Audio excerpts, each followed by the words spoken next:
Hello dear students, आइए English translation के class को और आगे बढ़ाते हैं। लास्ट क्लास में हम लोग देखा था प्रेजेंट परफेक्ट टेंस को पैसिव वर्ब में। आज पैसिव फॉर्म में देखेंगे प्रेजेंट परफेक्ट कंटीन्यूअस टेंस को।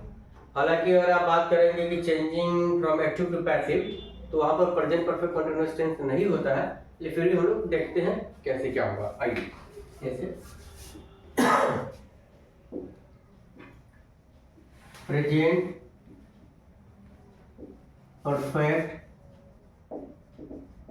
कॉन्टिन्यूअस टेंस, इसमें जैसे क्या होगा, देखिए मुझे 2 घंटों से पढ़ाया जाता रहा है। देखिए 2 घंटों से पढ़ाया जाता रहा है, ये प्रेजेंट परफेक्ट कंटीन्यूअस टेंस हुआ। अब इसे देखिए, फसलें कई वर्षों से उगाई जाती रही है। उसे 2 घंटों से बुलाया जाता रहा है।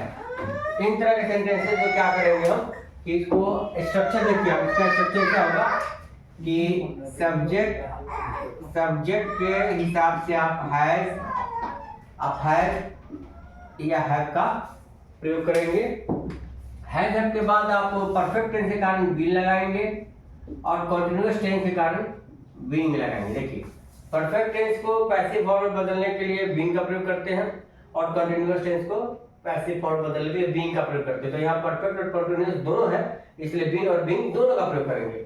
और जैसे आप जान रहे हैं कि थर्ड फॉर्म में ही मेन वर्ब हमेशा अपने थर्ड फॉर्म में रहता है, प्लस इसका अदर वर्ड आप दे देंगे। जैसे देखिए सेंटेंस का समझिए कि मुझे 2 घंटों से पढ़ाया जाता रहा था। I have been taught for 2 hours. I have been being taught for 2 hours. फसलें कई वर्षों से उगाई जाती रही है। Crops have been उगाया जाने का grown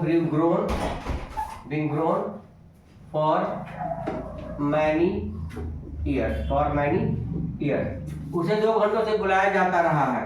He has been being called for 2 hours. तो इसी तरह के सेंटेंसेस को आप अपने से प्रैक्टिस करके ही बना सकते हैं।